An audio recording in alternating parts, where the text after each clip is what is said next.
Call the member for Hastings. I'm very eager. Speaker, I might just say that I believe my granddaughter Grace is going to heckle me throughout my speech, and I welcome it, and of course for the next 50 years.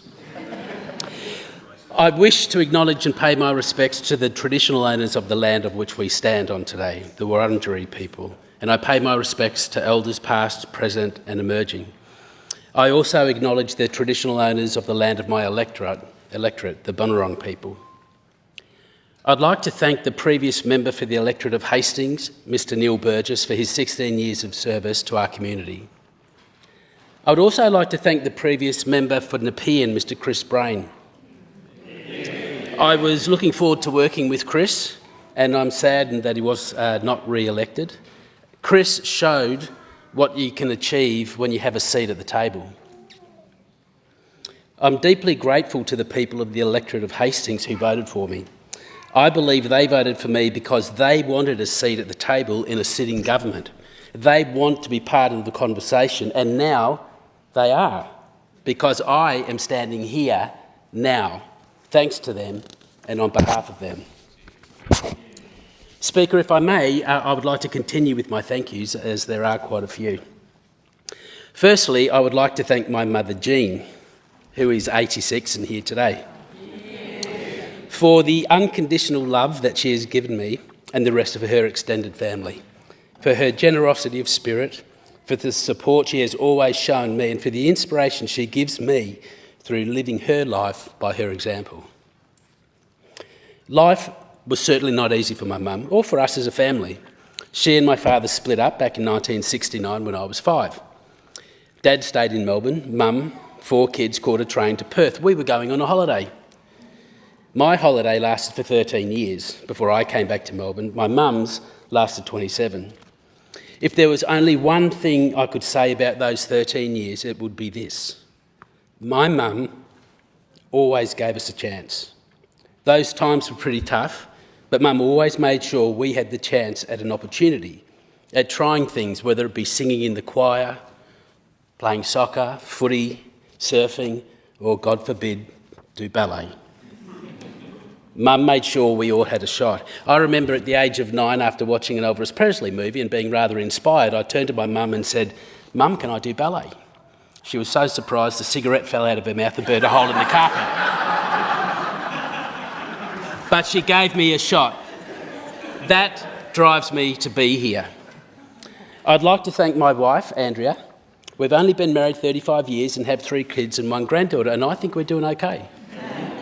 There are many beautiful, incredible qualities that Andrea has. She's a ballerina, an artist, an amazing mum and woman. We are journeymen. We've travelled the world together, we've worked together, we've been rich together and poor together. In short, we are an almost perfect team. And the reason I say we are an almost perfect team is because we have another 35 years together to grow, to nurture, to nourish, to learn and to love. Perfection can wait. I'm enjoying the journey. That drives me to be here. I'd like to thank my 3 amazing daughters, Elise, Emily and Erin. Yes, 3 E's. They keep me young, they keep me on my toes, they keep me growing. They keep my mind open and active. Occasionally they laugh at my jokes and often tell me where I'm going wrong. They always eat my food. We cook together, laugh together, sing together and cry together. I'm such a better person thanks to them. It goes without saying that I feel the same way about my 2 sons-in-law, Jack and Ben, and now, of course, my granddaughter Grace. The circle of love keeps on giving. Once, when I was younger, I thought possibly love was finite and at some point I would run out of it.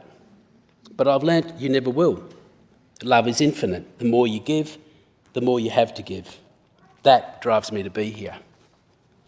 My deep thanks go to the members of the Western Port Labor Branch, all of the volunteers and members of the CFMEU for the help and support given over what was a fairly gruelling campaign. My team and I couldn't have done it without you.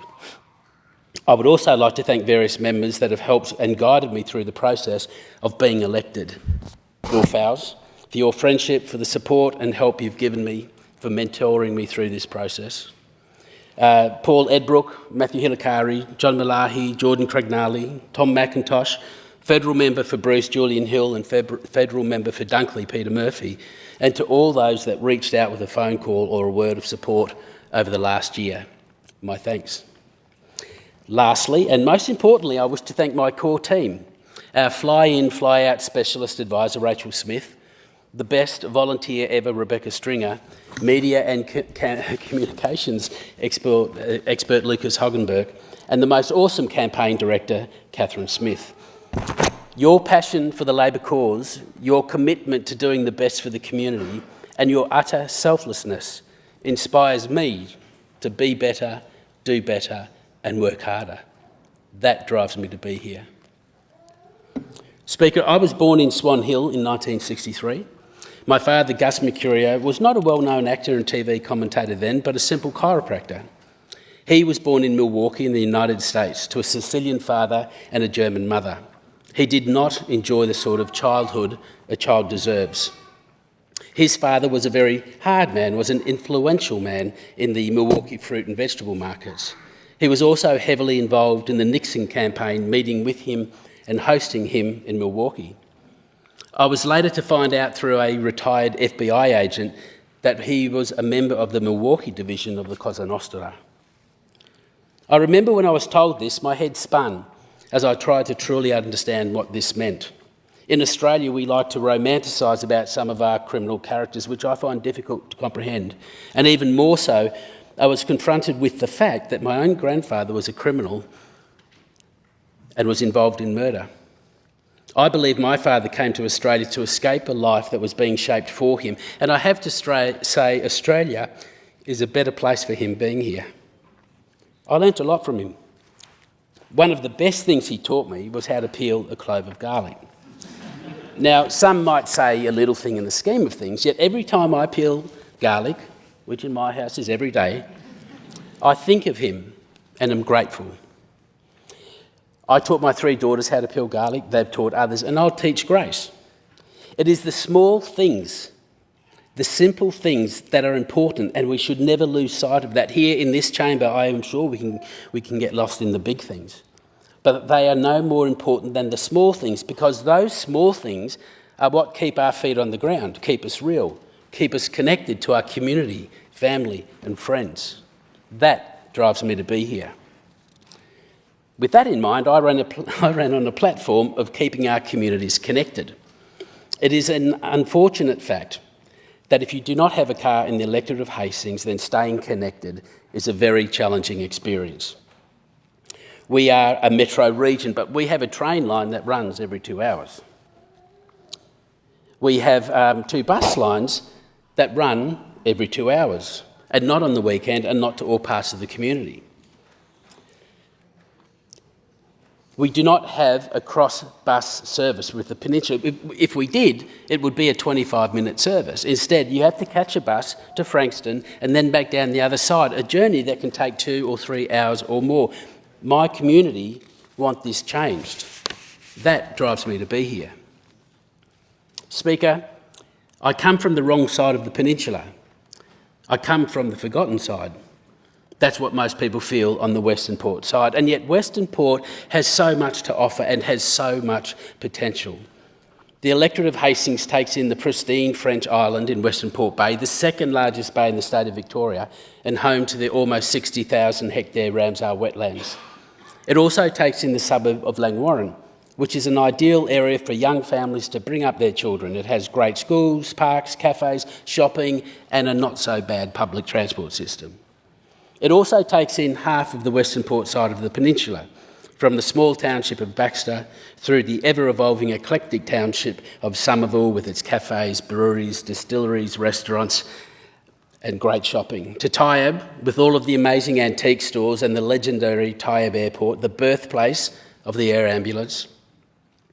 Then the township of Hastings, the 3rd largest town on the peninsula, and one of incredible potential for small business, tourism, industrial opportunities, a green port, community engagement, and the opportunity to be a real performing arts hub, with the decision by Mornington Shire and championed by me as a councillor to build a performing arts theatre there, something close to my heart.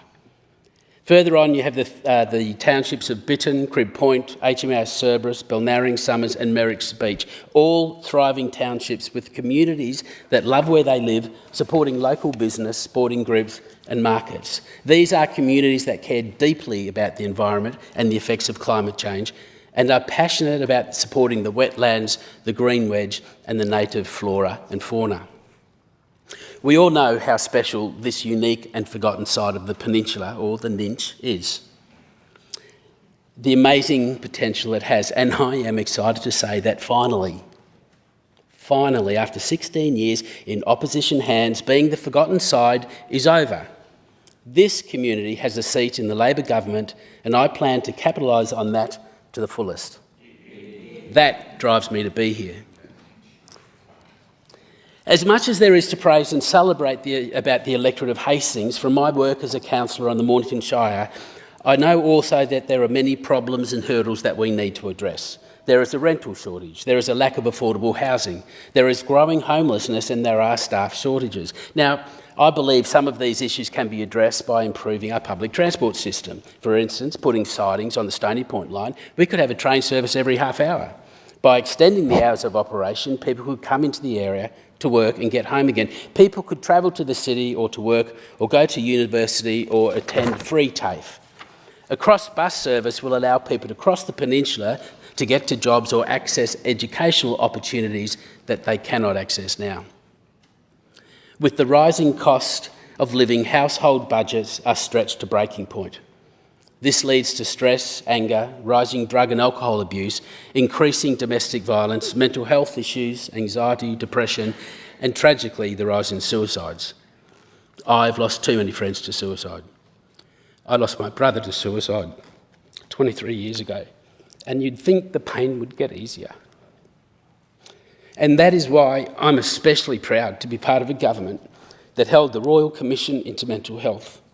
They listened deeply to those people with lived experience and heard them and implemented every recommendation handed down. And yes, we can always do more, and yes, we will do more.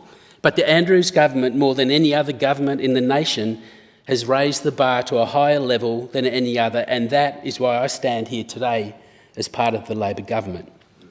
I pledge that I will do all I can to help those in need, to support family groups and community groups, organisations and mental health providers in any and all ways I can.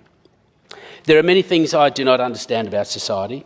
As many people know, I started my career as a dancer.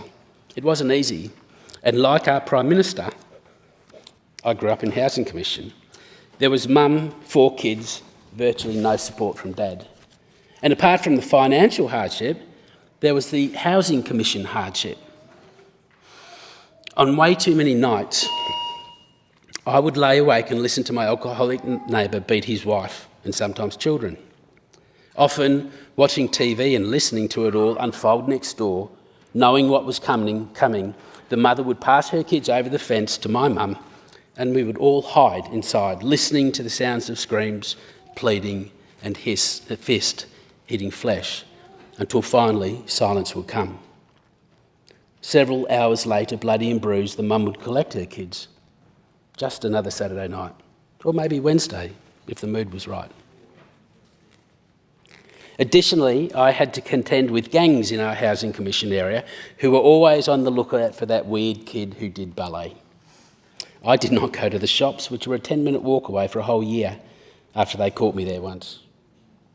Now, some would say it was the performing arts that saved me, but it was Labor.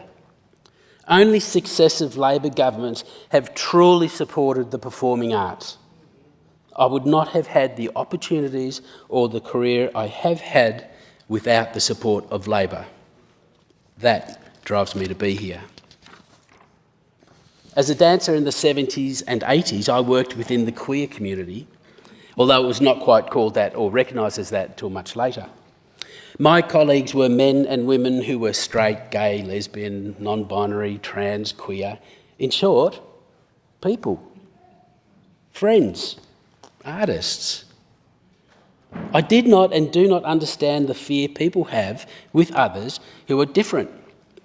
Diversity makes the world go around, and so I am proud to be part of a Labor government which embraces all people as equal, that is unconditionally inclusive of all people in our community.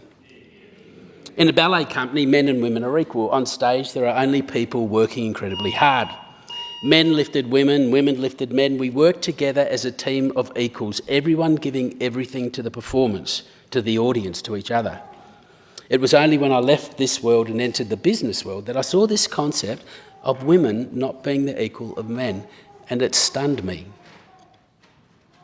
That is why I'm proud to be part of a Labor government that supports the unconditional equality of women. That drives me to be here. Speaker, I trust I have painted a picture of who I am, what I stand for and why I'm here. There is much more that could be said, and I'm happy to continue to tell my story. Stories are what nourish us. They feed the soul, the body and the mind. They do this whether you tell them through dance, acting or a dish you cook and serve to loved ones, friends or strangers. Stories give us inspiration and give us hope. Speaker, hope lives rent-free in my heart. I believe hope lives rent-free in all our hearts. This is why I stand here today.